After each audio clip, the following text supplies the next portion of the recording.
Welcome back to Earth Station Trek, a show where we trek through the entire history of Star Trek from the early days on NBC through the present and future on Paramount Plus and everywhere in between. My name is R. Alan Seiler, and it is my pleasure to introduce my co-host, Keith Johnson. What's up, boys and girls and aliens of all colors and stripes and arms and legs and skin colors? Wow, that was very thorough. I think that covers everybody. Yeah. Wow. Well, how are you this evening, Mr. Keith? Doing pretty good. Cold and tired, but otherwise I'm fine. How about you? Oh, not too bad. Not too bad. We don't have Chuck and Veronica this week. They are out of town, so they are sadly missing our show this week, but we wish them the best and we love them and we'll see them again next week. But for now, we've got a whole show to do. We have asked for audience questions on our socials, and for people who are watching live, feel free to pitch us a question and we will answer anything Trek related. I mean, even you can ask what I had for breakfast this morning. That's fine, but ideally Trek related. Right. But before we get into all that, first, we've got just one little bit of news, and that is that Star Trek released a new promotional poster today for our new Academy show. And this has a very particular look about it. It definitely looks like it's geared toward the audience that it has said all along that it's going to be aimed at. So our trailers up until this point have mostly looked pretty Star Trek-y. Mm-hmm. This poster looks very CW. Yes. Does it ever? Does it ever? So what do you think, man? I saw your post and I honestly started digging on the internet. Yeah, I thought it was AI or something. I was like, this can't possibly be real. I thought it was not real. And then I went to trekmovie.com and they, of course, said the same thing. I've said this before. I'm the kind of person, so much stuff is geared toward quote unquote younger people, like cartoons and stuff. Even when I was 8, 9, and 10, I didn't gravitate toward cartoons and stuff that were geared toward my age. I was always kind of into the stuff my older brothers are watching. I say that for a reason that even when I was the age of this target audience, I wouldn't respond to stuff like that. So this poster does nothing for me. Right. Star Trek or not, whether I was 20 or my current age. And it's so weird for Star Trek. Now, I'm not going to be the one to say you can't do that in Star Trek, but man, I'm not getting that. Especially in an academy. It's still a military, kind of. Well, that's true. But I mean, I don't think that any of us went into this show thinking it wasn't going to have this element. Wow. I didn't expect that. Yeah. I mean, I don't think it's going to be your traditional Star Trek show because of the age group, because of the position that they're in. They are learning to become Starfleet. You know, they're not there yet.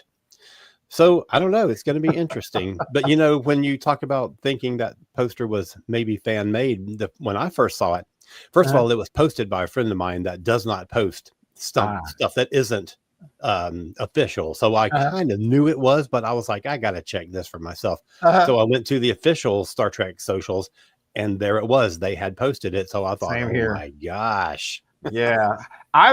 It's just weird. It's one of the weirdest things I've ever seen. I don't know what like you said, I know what the purpose of it is, but and I don't hate it, but it just lands with a complete for me. It literally does nothing for me. It lands with a big thud. Yeah. It's also, even though they're trying to be, I guess, a little not edgy, but go out, color outside the lines. That type of pose is actually so cliched and stereotypical outside of Star Trek. It also doesn't do anything for me. I agree. Yeah. That's what I thought too. Wow. Yeah. And I mean, that's fine, I guess, if they really are wanting to capture that segment of the audience, which they haven't really. And, in this case, I have to pull them into a pay platform. So, I can understand, I guess, why they've gone that direction. But yeah, it definitely throws you for a loop. A question. How old were you when you started watching sci-fi, period? Forget Star Trek. Tiny. Same here. And so it's weird because of that. Again, I have never been that, you're that young target audience we need. it didn't matter to me if it was adult oriented. I watched it. So I sometimes, not because I have a problem, I don't sometimes relate internally with the need to quote unquote target, say, a teen audience or a preteen audience. I just watched the crap. I mean, my dad took Night of the Living Dead when I was 4 years old, and Yeah. if I had a choice, like I didn't even watch Sesame Street and stuff. Once I learned to read and write, I was like, oh, whatever. And I went past that. Once I read all the Grimm's Tales and Dr. Seuss, I started grabbing my brother's library books when they were older than I was. And so the being targeted for teen or young oriented stuff, it just doesn't register to me. But to your point, I guess Star Trek never was. That's what one thing behind Prodigy, things like that. Right. It's fascinating. I mean, I was watching like monster movies and stuff like that from a very young age, but Same here. I guess the first thing that I really got sucked into in a long form was Lost in Space. And for me, I loved the show to start with, but for me the big hook was that there was a kid the same age as me who was off having space adventures, and there was a cool ass robot. Yeah. And that's two things that I was really into. Now, I wasn't there because Will or Judy or Penny were having like angsty teenage things going on, or romance, or were worried about their dating life. I didn't give a what about that. I just wanted to see these people that I really liked having adventures in space, living on a spaceship, encountering aliens. Same here. Maybe I'm a weird kid. I think we all were in that case, because I was the same thing. It was that, and then the Invaders and Space 1999 and UFO and Voyage to the Bottom of the Sea and all that stuff. So I never did it. I think the traditional sci-fi audience is that weird kid. I agree. When you kind of gravitate toward it from that age. So I don't know, is trying to hook an audience, a particular demographic, going to work? I don't think so with that poster, because I kind of think it's still Star Trek, and we make a big deal of Paul Giamatti and what's it? Oh goodness! Oh, I'm blanking the lady. The lady from The Incredibles. Holly Hunter. Holly Hunter. Yeah. I'm more focused on them even than like the young angst of it. Sure. I was expecting Lower Decks, the episode of TNG, not Dawson's Creek in the Starfleet Academy. And I don't know if it's going to be that. Yeah, exactly. We will see. Yeah. I mean, I think it will be Dawson's Creek in space, but as long as it's still in space, and as long as they're still learning to be Starfleet officers, and they are on, like the concept of a teaching hospital. That's where kids who are in their medical program and they're graduating into their doctorate, and they go and work in a teaching hospital where they learn what it means to be in a hospital, on staff, to do rounds, to do all that stuff. And here, this is set on a starship. So I'm just guessing that this is a teaching starship. This is an extension of the academy that is like your last step before graduation. You are on a ship that goes out and does missions, and you have to operate as if you are in a crew of a ship. That makes sense. So that's what I'm hoping. Yeah. So, I know we're going to get some teen angsty stuff, but there will still be some Star Trek with it. Right. Hopefully not too much teen angst. Right. Yeah, exactly. So that's all we got for this week. But Keith, you've got some This Week in Trek. This Week in Trek. Yeah. Got a couple of them. One of them is a classic episode. I always like to mention this one because those of us who know what happened, and that was 5th December 1966, the final story outline was submitted for what has become a really classic episode, The Devil in the Dark. Oh my God, yeah. With the Horta. Yeah. Such a good episode. It's it's classic track. It's got the old school monster hunt.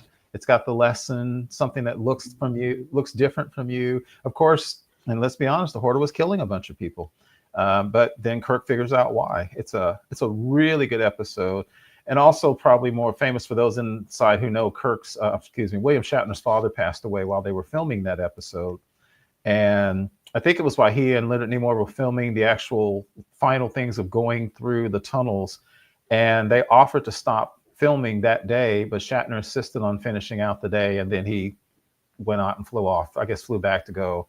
But that just shows, especially for those who still talk about sometimes Shatner's acting ability. You want to talk about a consummate professional. Keep acting after your father died.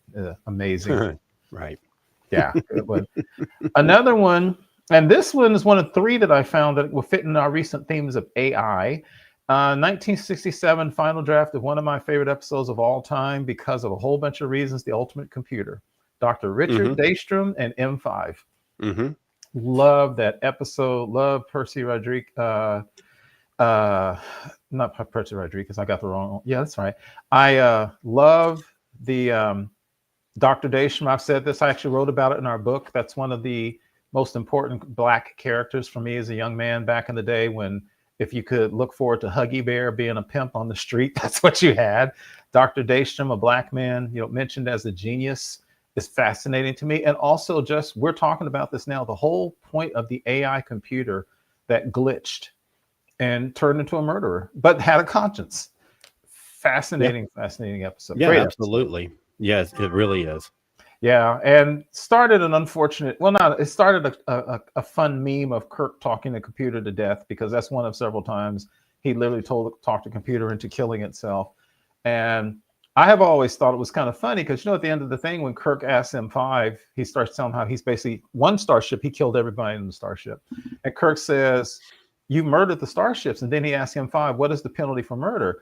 And weirdly, in that time, M5 says death, even though they don't have a death penalty. So I've always thought it was funny. What if M5 had said something like, the penalty for murder is 20 years in a penal colony, and didn't turn himself off instead of turning himself off? Because M5 was trying to commit suicide. But great episode.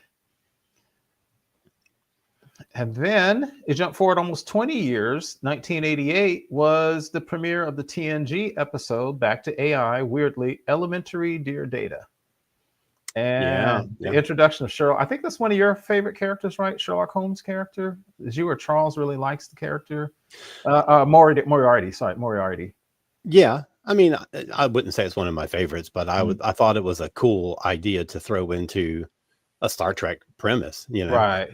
Yeah, and also taking AI to the really weird extent. That's one of those jokes that people talk about, which is you got a really jacked up computer. If you can misspeak one word, and the computer not only creates something that can kill you, but somehow the computer achieves sentience. Right. Yeah, we got some problems going on there. And then, December the 6th, 1966, I brought this up again. I want to bring this up again because this was AI. That was the first day of filming on another one of my favorite episodes of the original series, Return of the Archons, which is Landru. And the computer that instituted the festival.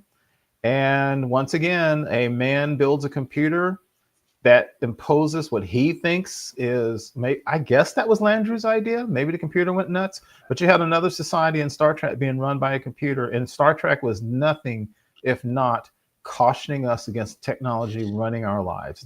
That's a theme throughout all of Star Trek. All right, let's go forward a little bit more. Oh, I got to do this one. I didn't know this. The 6th of December, 1979 was the premiere of Star Trek The Motion Picture. Even though the official worldwide period was December 7th, Gene Roddenberry and company took a special cut of it to a showing in Washington, D.C. on December 6th of 1979. I didn't know that. And then the next day, December 7th, was the worldwide premiere. And one of the things they had mentioned was, one of the guys who worked with him said that, I didn't realize this, I was reading this, they finished the soundtrack for this movie something like 7 days before the movie print aired, before the movie was released. It was one of the most rushed productions they've ever done. Wow. One of the things they said was this movie was not screened for test audiences. And some of the people involved said that was a mistake because... Well, there you go. Yeah, it wasn't well received, honestly. I think people reevaluating it over the years in many ways. I didn't dislike it. I did think it was a little slow, but I think everybody says it's the most Gene Roddenberry Star Trek movie you ever got. Oh, yeah. Yeah, but it's not a bad movie, just a little long, perhaps. Let's see, there's one more. I got it here. Here we go. This is another good one. And that was on 30th November 1990 was the first day of filming of the Star Trek: The Next Generation episode First Contact. And that's the one where I love that episode. Of course, we have a movie called First Contact, very different. That's the one where Riker goes onto the planet undercover, gets injured, and they show First Contact, which is something you really didn't see much in Star Trek like that. I mean, you see Kirk and them crash or somebody beam down. I like the way that episode was done with Picard and Troy beaming down to the woman over the warp project and showing a planet that wasn't ready. And you think, especially in our times now, you kind of wonder what would happen if an alien race showed up on our planet Earth right now and went to one country, because some leaders would probably say, no, we're not ready. I don't know if we're ready, to be honest with you now. I love that episode for that. And last one I have got, which is, this is just because it's an episode that I just love personally, and that was 2nd of December 1968 was the first day of filming of an episode. We've talked about it because we watched a movie about it from the same author, which was the first day of filming of Requiem for Methuselah, which brought in Flint, the human. I'm still going to hold that he's a human, not a Lantonite or whatever. The human who is 6,000 years old, who fell in love with an android he created, and the whole thing that went along with that. It's a show that it has some faults because of the way the plotting goes, but I love the message of that episode. And then Charles had mentioned a movie I've been meaning to see. We finally watched The Man from Earth by the same author. Yep. Fascinating stuff. Good stuff. And that's This Week in Trek History. Okay. Well, we have about 3,000 comments. All right, guys. Already. So let's just go through them. Let's see. Matt's, oh no, we're not going to get that one yet. That goes into our show topic.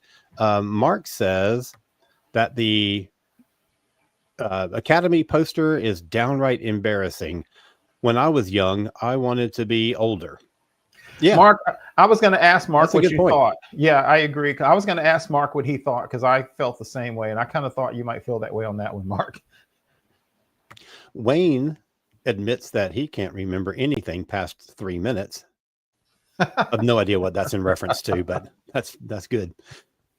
Dave Jones, hey Dave, what's going on? Says, so we know what race of alien that Paul Giamatti is playing. Oh, do we know? I'm guessing is what he's saying.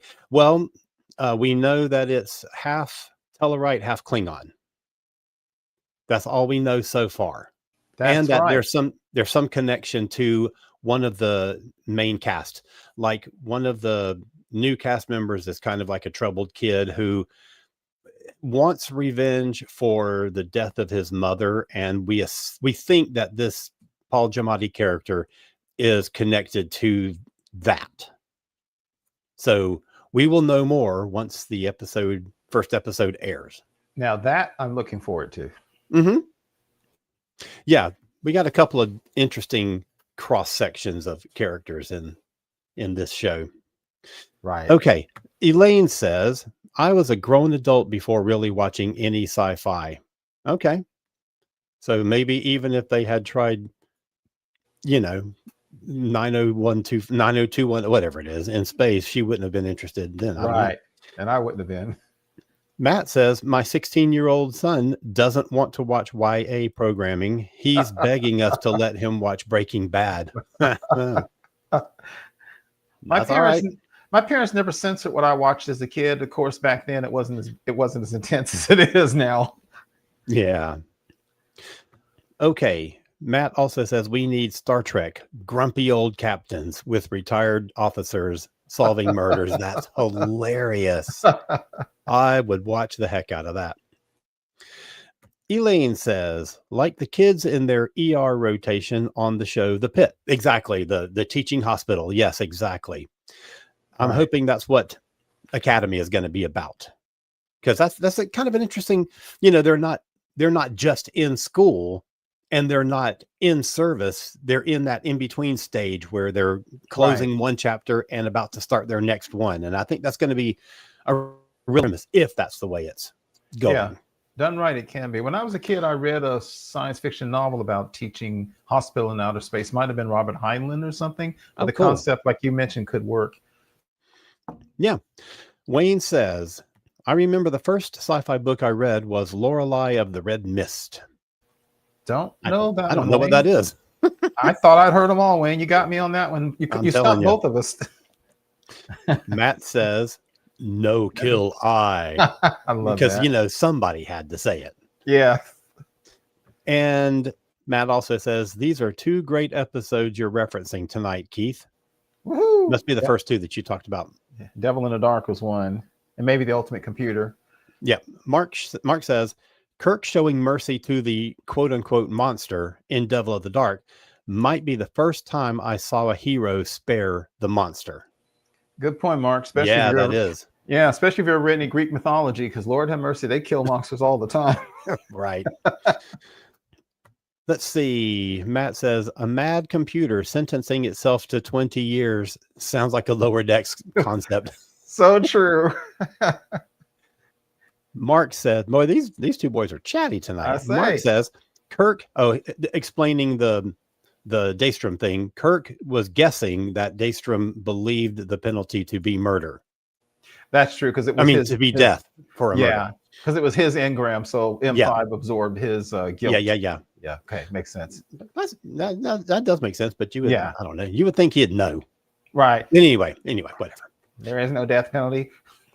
Yeah. Let's see. Elaine says, well, I should say that Will Wheaton did get me to watch an episode or 2 of TNG just so I could see him on TV. Okay. There you go. So casting Mr. Wheaton did the job that they intended him to do. Yeah. So that's good. Okay. So that is the early string of questions that we got from our intro. Thanks, y'all.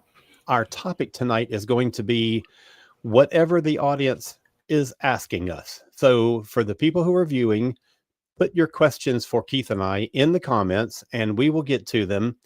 The first question that we got in the comments tonight was Matt saying, so Alan, what did you have for breakfast today?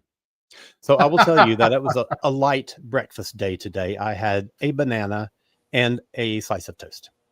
That was it? There you go. That's it. Yeah. Wow. My breakfast every day when I work from home, as I did today, was turkey sausage, bagel, with a fried egg on top of it, and grits. Grits is one of my options, and I usually have like either eggs or I've got like a frozen egg bite or a frittata kind of thing that I pop in the microwave, and so and turkey sausage. I freaking love turkey sausage. Yeah. So all of those things were possibilities, but I only stuck to the 2 things today. I guess I wasn't very hungry. All right, so let's get on to some questions that we got from our socials. And the first one that came in was my good friend Elizabeth Scott asks asked about favorite holiday episodes, and Mark Holmes also asked about Christmas in Star Trek. So that's our first topic. What can you think of, Mr. Keith? There's not a whole bunch of holiday themed episodes. There's just episodes inspired by, and the first one that comes to my mind is Charlie X, because in the beginning of Charlie X, Kirk says the Earth Day is Thanksgiving. The crew has to eat synthetic meatloaf. I want it to look like turkey. And later on, of course, what happens is you hear Kirk when the strange stuff is going on. Somebody calls Kirk on the intercom. It was the chef or the cook, whatever they had, who, by the way, was Gene Roddenberry voicing that character. And he's saying, sir, I looked in the ovens and there's turkeys, real turkeys. And Charlie X is giving that little mischievous laugh of his. Yes. That was just it. It wasn't really a holiday theme show, but they did make a point of mentioning Thanksgiving. Right. And, there's also sort of a Thanksgiving themed Discovery episode. And that was in season 3. And that whole like subplot with the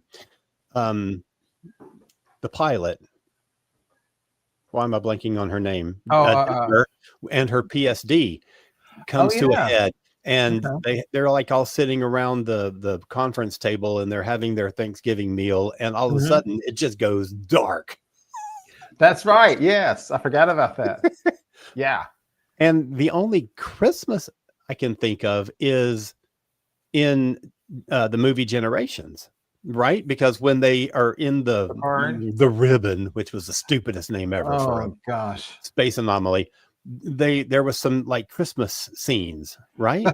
Yeah, the famous one that's become the source of kind of a lot of joking memes because it's like a bad Charles Dickens novel, and it's kind of weird. It's like people are like, does Jean-Luc Picard want to go back to 19th century Britain or something like that for Christmas? So yeah, that one.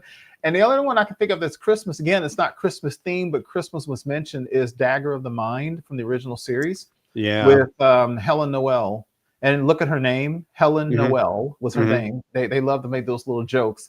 And when she first met Kirk, she talked about how they met at the office Christmas party. I mean, at the Christmas party.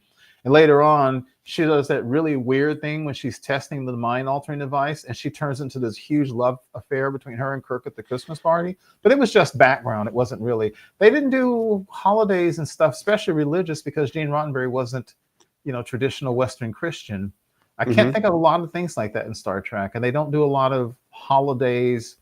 I actually posted in another group about what other holidays do you think people would celebrate in the future, and there's not a lot listed. Even if you look at Memory Alpha, there's a couple of 3 things, but I don't see a lot of holidays listed.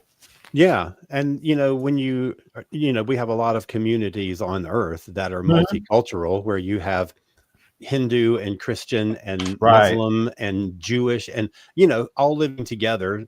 But on a starship, you've got all of that plus Andorians and Vulcans and Betazoids and whatever. So that's a lot of different holidays to incorporate. So I don't think there ever is an official like calendar of holidays. There may be, so that if you've got a friend who's a Ferengi, you can if you want to get them a gift or a card or something on whatever you would call their bank holidays. I don't know. Right. And then you're talking about a much more complex situation, when you're out in space with all these other off-world cultures. There'd be a lot. And was it Elizabeth who posted in our group to say you better not miss Captain Picard Day? I was just about to mention it. I mean, that's and that's interesting too, because that's sort of a holiday that is created for the community in which they are living, the situation in which they're living. So it's not like a traditional holiday. It's one that they have made to fit the community that they're in. And I think that's really interesting. So what other ones of those might evolve? Like, is there a station-wide day of observance that DS9 would have? I think there would, especially because the Bajorans are so religious. I could see that being a thing. The Bajorans would have their own holidays. Yeah. But I mean, is there something that's station-wide? Like maybe when the Federation takes over the station and liberates it, quote unquote liberations, do they have a Federation Day or a Liberation Day? And they celebrate that annually. It's funny you said that, because in another group that I'm a member of online, I posted last week what would be holidays in the future. And to what you just said, I made up complete holidays. They weren't anything I'd ever read in Memory Alpha, but one of them I made up for what you said was I called it VR Day for all of Earth in the Federation. And it was the victory or the end of the Earth-Romulan War that resulted in an uneasy stalemate, but they would celebrate it. And then I said, right below that, Victory over Earth Day, celebrated by the Romulan Empire, which celebrated the complete defeat of the Earth and its Federation, because I'm sure the Romulans would spin it like that. A couple other holidays I thought of, or remembrances that people would have, would probably be the independence of the Martian colonies, because we know, at least from the OS episode Court Martial, he talked about that. If Luna is an independent planet, then there might be an Independence Day for the moon. And I thought about, they would probably commemorate the settlement of Alpha Centauri as the first extrasolar colony.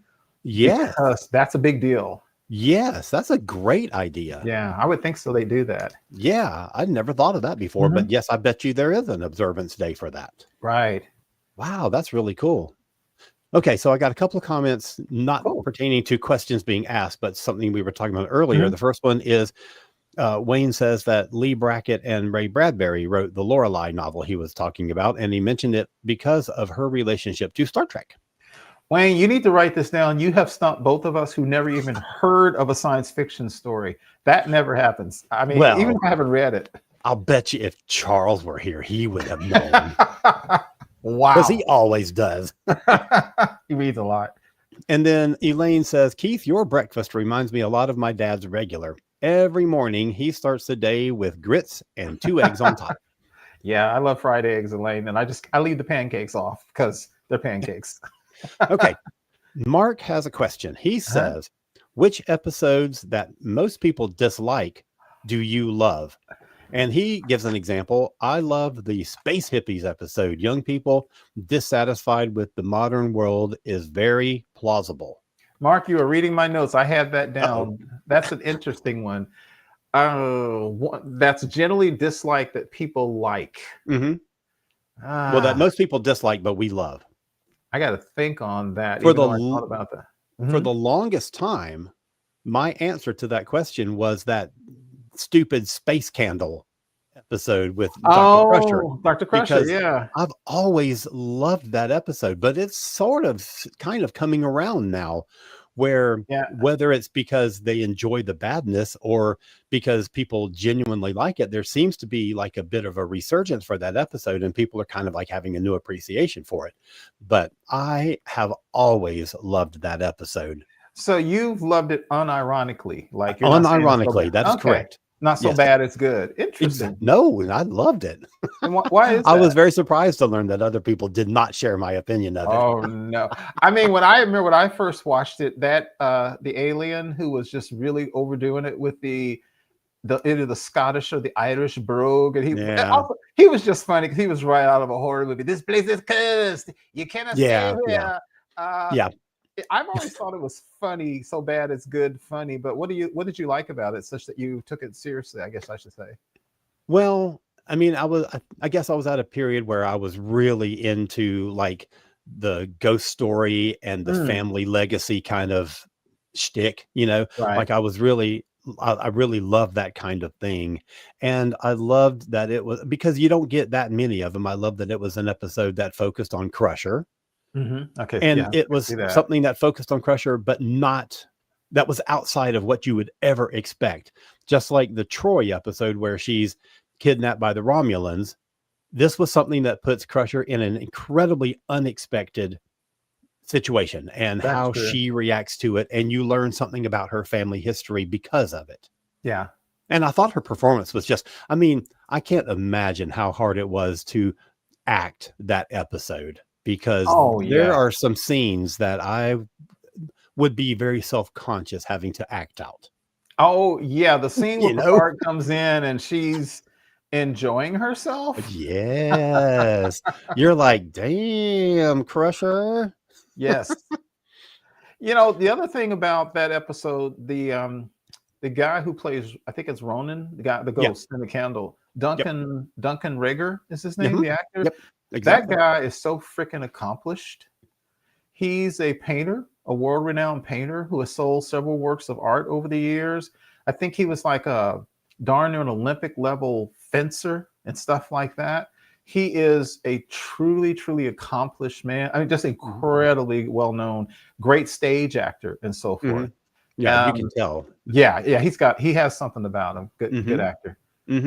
Interesting. One quick one for me, Mark, would probably be, I've come to like it more. It's always mentioned as one of the worst episodes of the original series. It's the alternative factor. Yeah. And that's another one where that's the thing. There's so few episodes in Star Trek that people actively hate. They're often so bad they're good. This one, I don't know if people actively hate it, but it's so bad it's good. And that's the whole one, of course, with Lazarus from the Two Universes. And the show was written so badly, or it was filmed so badly, because the guy who was supposed to play Lazarus, that we know, he pulled out at the last second, and that actor was pulled in at the last minute. And it's got so many continuity errors in it, and sometimes you literally can't tell which character is the Lazarus, good Lazarus or bad Lazarus. But I like it because of the interesting concept of a universe-wide catastrophe. The science makes no sense, but the whole point that if the two Lazari meet each other, everything would be destroyed in the entire universe.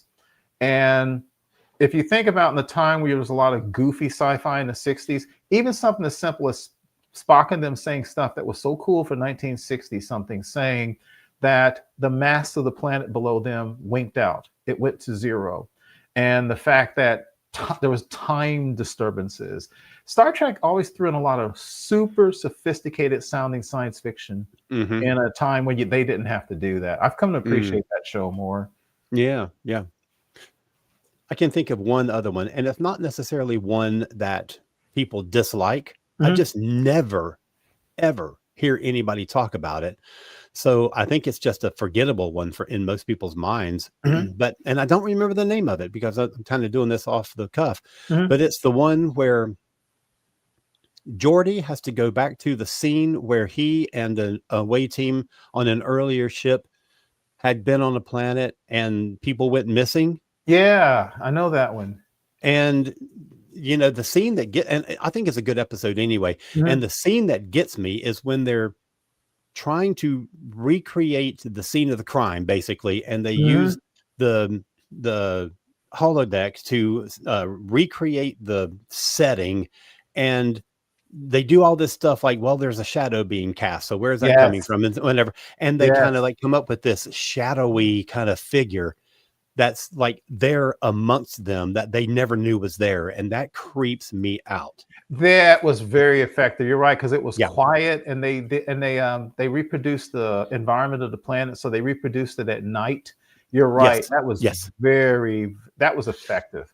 And there was something like toward the end, you start to see the alien creatures as they are, and they were a really, really great design. Yeah, and I saw that scene when Geordi is, because the way that race produces, which is really weird. They basically infect you with a parasite, or not that parasite turns you into those creatures. And remember the scene when Geordi is beaming down to the planet as the transporter beams, as it takes effect. To what you're saying, Alan, Geordi's eyes, they show them they're glowing briefly before he beams down because he's being converted into one of those creatures. Yeah, that's a good episode. I agree. Yeah, I love that one, but nobody ever mentions it. It does not get talked about. Okay, so here is a really, really great question from our good buddy Dave. And he wants to know, do we think with the restart of Stargate on its way from Amazon that Star Trek will benefit from competition or not? That is an interesting question. Do we think Stargate can be considered competition for Star Trek? Is it? I mean, I know it has a very dedicated fan base. Does it approach the Star Trek world such that it might be competition? That's a good question too, you know, because there have been other shows that, and you know, when you go right back to the very beginning of Discovery, you've got the Orville, which hit the ground like a few weeks before Discovery did. And was that, you know, can you see that as direct competition to Discovery? Because it's two different broadcast platforms. Right. One was network, one was not. But they're both very, very, very Star Trek. And a lot of people at the time thought that the Orville was more Star Trek than Discovery was. Absolutely. So, yeah, you got to wonder. I mean, we don't know what the premise of this new Stargate show is going to be yet. We assume it'll be something very similar to the first two, SG-1 and Atlantis. And it will be less like Universe. Which I loved. I loved it too. Yeah, I loved Universe. Especially season 2 was fantastic, but I think it had just lost its audience by the time season 2 had come around.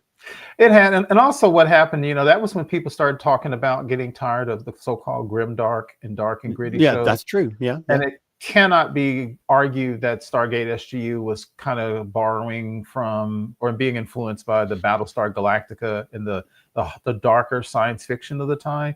Yeah. I think it works, however, because I think it made sense. I think it actually made sense. So I thought it was a great show. Great show. Yeah. And then you've got things like Battlestar, which was a darker show, and it was a spaceship set show. Yeah. And, you know, that was a huge success.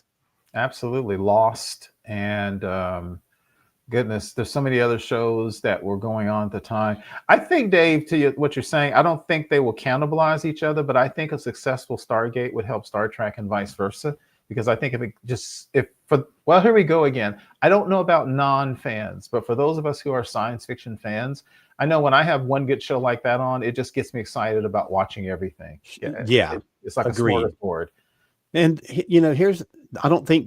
I think what he's asking about is the competition in the creative market. But there is another side of this too. There's the financial side of it, because will there be people who subscribe to Paramount Plus who have to think, well, I have to, do one or the other, and they subscribe to Amazon instead of Paramount because they want to watch Stargate.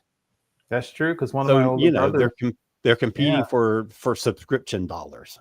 Yeah, one of my older brothers basically only holds one streaming service at a time, which I think is right now Amazon. So he doesn't catch certain things. That's so crazy. Yeah, he just does it that way. And for my other brother, I do a lot of them, so we share. But that's a good thing. I think, Dave, ultimately they will help each other. I think they would kind of help each other. I hope so too. Yeah, I hope so. Right. And that, I don't think they'll do anything to undercut each other, but I hope that the audience is excited enough to embrace all of it. Right. Yeah. And if it was like it was in the days past, a lot of the people who work on these shows will have been on the other shows as well. I don't know if it's like that as much now, but I mean, you can't throw a stick back in the day from everything from Lost to The Expanse to Battlestar Galactica to Stargate without there being huge connections between these shows, writers, directors, producers, actors, all the way between the shows. Yeah. And here's the other thing. We have past Trek actors who had been guest stars on various Stargate shows, like Connor Trenier and Jolene Blalock and some others, and Robert Picardo. Will we see any of these people on this new Stargate show? That would be hilarious. I would love to see it, especially with Robert Picardo being on a Star Trek show now, Academy. Oh yeah, I think that would be great. He could be on both. That would be amazing. I would love it. And I've always thought Dominic Keating is a good actor who hasn't who played Malcolm on Enterprise. I'd love to see him back doing something. That would work. Yeah, sure. Absolutely. Okay. Matt says, are we sure that this is back to one of the episodes that you were talking about earlier? Are we sure that the chef, which was Gene Roddenberry's voice, wasn't Riker watching all that on the holodeck? That is a snarky comment, Matt, and I love it. Yes. Yeah. Worst Star Trek ending ever. Okay. I cannot believe that we have gone 45 minutes already. Break time. So we're going to take a super, super quick break, and we will be back in just a minute to catch the last couple of questions. Awesome. So I'm going to throw an ad in here right now, and then we will get to it. Here we go.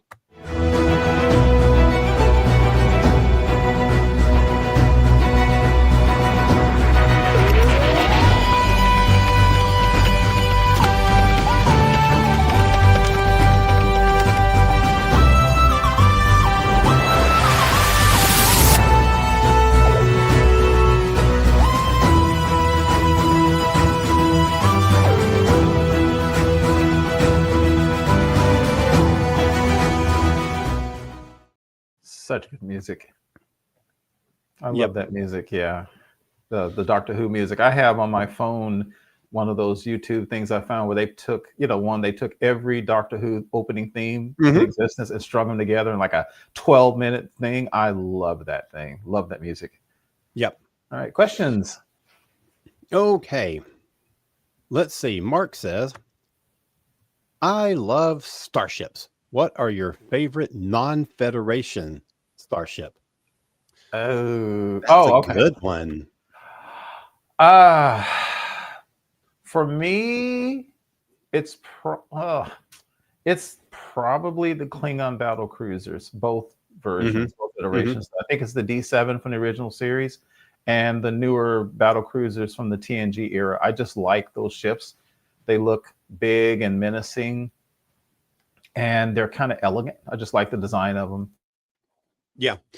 I really love the Romulan ships as they were in the 24th century shows when they were reintroduced at the end of season 1 of Next Gen. Yes. Dude, that ship looks incredible. That is a Those are cool. beautiful ship. Yeah. I think the like horseshoe crab look of the Ferengi ship is really cool. Yep. Another one I like that is, I think they got it right because it's an expression of the race, is the early Vulcan ships that they showed, like in Enterprise. Very kind of simplistic but elegant. You know, they had that little round. I guess the propeller, yes, like round propulsion system. I love that. Yeah, it seems Vulcan. Whatever Vulcan is, that seems Vulcan to me. So I love those ships. So Mark, tell us what would yours be? Trying to think of something else from the series that I like that much. Only because it's cool and it predates the Borg by decades. I love the Fesarius from the Corbomite Maneuver. That it was just a giant sphere. Remember that episode, Corbomite Maneuver, and it comes up on the Enterprise. Feels great. I just love that ship because I love that ship. Even Spock was like, "Wow." Yeah. Matt says he's giving me the name of the episode I was talking about. I always thought Identity Crisis was a strong episode. Also, that's it. Yeah. It's a very good episode. Thanks for reminding. Okay. Matt says comparing Stargate to Star Trek is like saying the champion of AA baseball could challenge the World Series. Matt, I have no idea what the hell you're talking about, but I just trust the fact that that what you're saying is correct. I think he's saying there's no competition between Stargate. No, I know. Yeah. I know what he means. I just don't know what the references are. It's so sad. Okay. Elaine says, I think the biggest issue is that more people already have Amazon Prime just from a shopping standpoint. That's a good point. Very true. But not everyone has Paramount unless it's for a particular show. Agreed. You're absolutely right. That's a good response to Dave's question, Elaine, because I hadn't thought about that. But they just might kind of have an advantage simply because a lot of people don't want to pick up Paramount, especially those of us who remember when Star Trek used to be on Netflix and then it went to CBS All Access and blah, blah, blah. Or you used to be able to find it everywhere on the internet, including Hulu. Yeah. Elaine says, I'll watch Star Trek if Connor Trinneer shows up. Well, I'm going to watch it anyway, but I might enjoy it a little bit more if Connor Trinneer shows up. Yeah. All right. Wayne says, do you have a favorite novel that you'd like to see brought to screen? Mine would be Ben Bova's The Multiple Man. One I'd like to see, Wayne, this is not Star Trek, but it's been talked about. And for the last several years, they keep saying they're going to make it. It's a novel called Rendezvous with Rama. Mm-hmm. You know that one. And it's the one about the giant space object that comes into the Earth's solar system. It's effectively, I don't think it's a Dyson sphere. It might be almost like you call a Dyson cylinder. And when it comes into our solar system, I think the light from the sun wakes it up and it creates all this life and stuff. It's something, is that Arthur C. Clarke or Robert Heinlein? They've been talking about that thing for years, turning that into a movie. I would love to see that. One of the reasons, of course, was the special effects for creating a world, a giant spaceship that's inside has the space of a world. And it literally creates beings out of like its pools of, I don't know, goo and stuff. Now we have the technology to do it. I'd like to see that done. How about you? I can think of two. One is, what the hell is his name? C.S. Lewis. And, he's most known in the general sense for Narnia. Right. He also had a series that was a 3-book series called the Space Trilogy. And these books predate the space program. And, I'm super into visions of the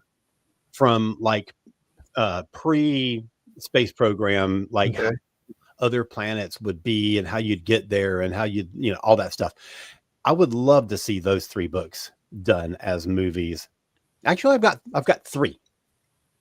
Another one is, what's his name? Harry Harrison? Is that it? Or somebody Harrison? Is that the stainless steel rat or whatever? Yes, but not that one. He has one called East of Eden, where the dinosaurs did not die out and they evolved into the dominant species on Earth. Yeah. Yes. And humans were there too, but humans are subservient to the dinosaur creatures. It is such a wonderful book. Well, the race in Voyager is one of my favorite episodes of all of Voyager. It's a crazy episode, but Something like that. It's so well done. Okay, we're going to move on. And what's the other one you had? You had 3, you said? Or was that I don't know what the other one. I got sidetracked by East of Eden. Okay. Mark says, my favorite non-Federation ship is the original Romulan Bird of Prey. That's a great ship. I can see that. And Mark, I'm sure you know that episode, Balance of Terror, was based on the classic World War II episode, The Enemy Below, which is why the Warbird inside looks so cramped. And they're always talking about their fuel and stuff like that. Yeah, it's a nice ship. And I thought the Bird of Prey painted on it was a nice touch.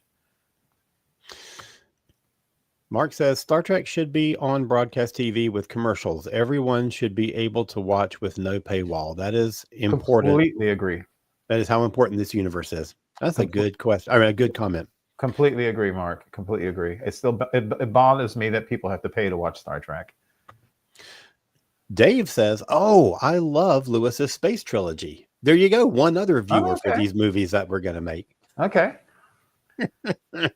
And then Wayne says that Dennis Villanueva working on a Rama movie for release in 2027. There you go. Yeah, Wayne, it's going to happen.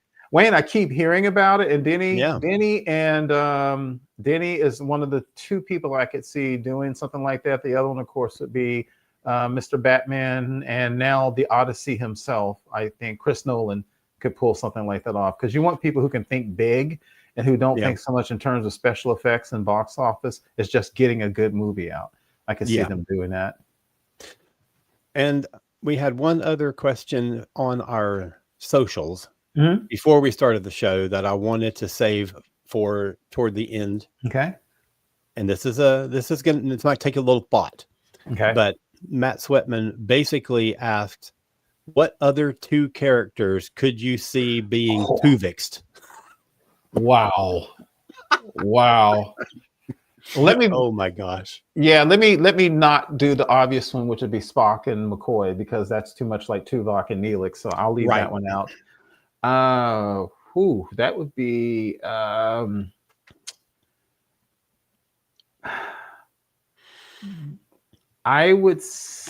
that's a good one. I would say Gul Dukat and Garrick, who hate each other with a passion, and who both are not really good people, although Garrick becomes better. No spoilers, Elaine. I would like to see not a character, because the thing about Tuvix is, the good and bad parts, not the good and bad, the yin and yang of the 2 of those characters created a cool character. What if you had a being that was composed of 2 people who hate each other? Yeah. What would he be? Well, he might be like Frankenstein's monster. Maybe he would just be even worse. Maybe he would be criminal. Maybe he'd kill everybody around him. It would be a fascinating thing to plug those 2 together and see what happens. Yeah. Or 2 people who are just so different that you can't even imagine them having any kind of synthesis, So maybe somebody, let me think of who. This is a hard one. I saw this question earlier and I'm like, I have no idea. I don't know who I would think.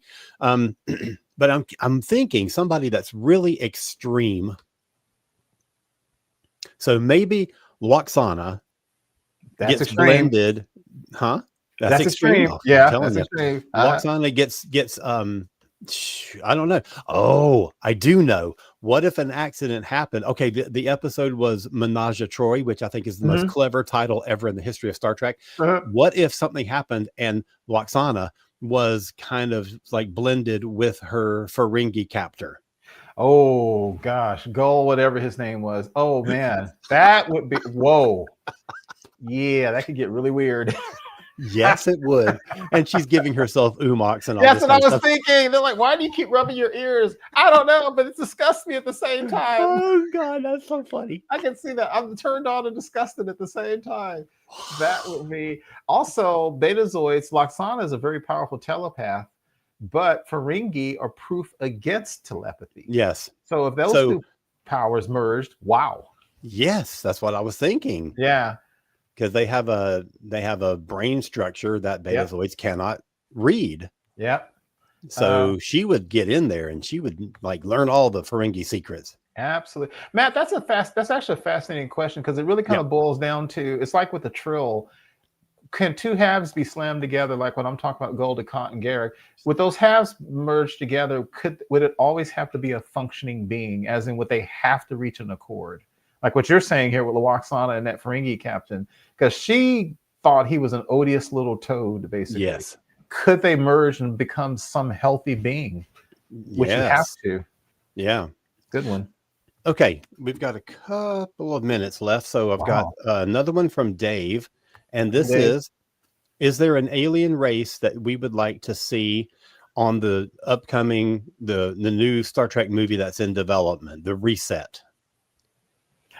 And that's a good, I mean, when I think about that kind of question, my immediate thing is to go back to the original premise and do something with really interesting, something really new with either Klingons or Romulans. And I kind of think Romulan because I feel like there's so much that you can do with Romulans.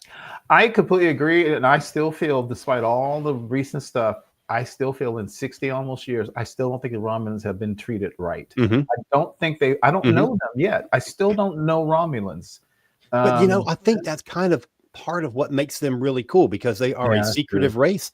And I don't think we ever will know. That's actually true. Yeah.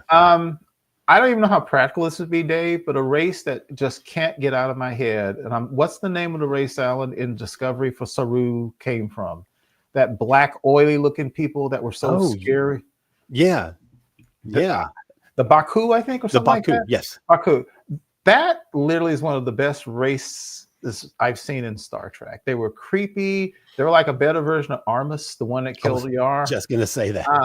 And and everything about them was just, well, to use the term, they were truly alien.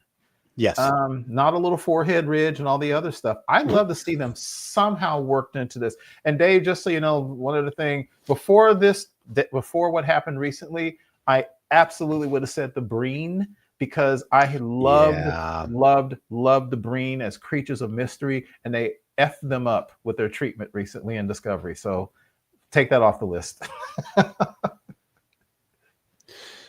Okay, let's see if there. Oh, Matt suggests Tuviking, whatever it is, Dukat and Kira.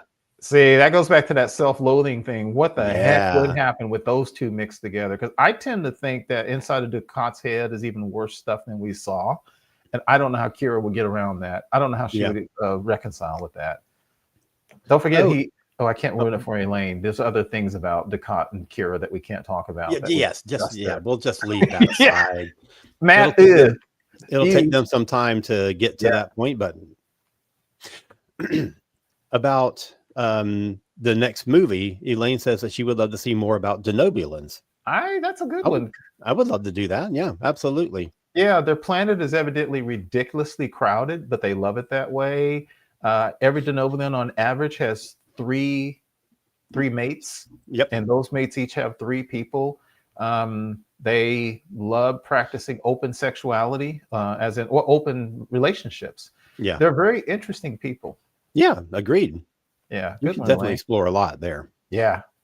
And then Dave agrees that we need more scary aliens. Yeah. Boy, I'm behind that idea 100%. The Baku they caught me up. Saru, I will say, was actually also a very interesting, cool, original looking alien. I love Saru, but the Baku, I remember watching an episode that was like, holy crap. I hadn't seen anything like that in Trek in a while. And I think Dave is correcting us in that they are instead of the Baku. I think the Baku are the people from that Star Trek movie that nobody watched. You're right. The next gen cast. Yeah. Thanks, Dave, for creating that. Thank you. You're right. Exactly right. Thank you. Yeah, you're right. The one that nobody likes. Yeah. That's a good one. I didn't mind it that much. I just never thought that, except for whatever the Borg one was. That was First Contact. Other than that one, I don't think that the next gen movies ever really told Star Trek on a big screen scale. I agree. Yeah. A lot of them felt like long episodes. Yeah. And you can kind of see them writing. Yeah, you're right. You could feel them writing a TV episode on the big screen and kind of stretching it out. Never really worked quite right. Yeah. So we are just about, well, no, we are Wow. at the end. So that went very quickly. Wow. And I appreciate everybody who gave us Yeah. such really, really great questions. I had so much fun doing this tonight. So Same here. thank Good you all idea. for participating. We should do this again, although we've got Yeah. Academy coming up really soon. Yes, we've got, I So- think, 2 episodes to go before Academy airs, and then we will be reviewing each episode of Academy. Great question. And guys, if you don't, we didn't get to do it here. I'd love to revisit this in another show, but Yeah. just post them in our Facebook group too. We can always talk about them there. Yeah. All right. So Keith, where might folks find more about you? Find me on Facebook, primarily the ESO Network Facebook groups. I can be found at cosmiccreative.com, KOZMICcreative.com, and you'll find information there about the 2 Doctor Who books that I have coming out that I ran the little ad for earlier. Mm-hmm. My intention was to have them out in November before Christmas, but then a change in the Doctor Who broadcast schedule made it like it made more sense to wait and finish the year out. Anyway, long story. And I will say very quickly that Chuck and Veronica can be found both at Monkeying Around, a podcast about the monkeys, and feltnerdy.com. And I know they have puppet shows coming up, and they just had one at an event. So go check them out because they do wonderful stuff. And we will be back next Thursday with a live show. And I believe our topic next time it's something Academy related. Okay. But we have 2 coming up, and I don't remember which one we're doing first. One is Klingons, I think. It's something about Klingons. I don't think so. Wasn't that? No. That's our year-end episode. Year-end. Okay. Gotcha. Which I think I don't know. Anyway, so we will be back next Thursday, 8 p.m. Eastern. Everybody take care. Have a great week and keep trekking. Thanks, y'all. Appreciate the question.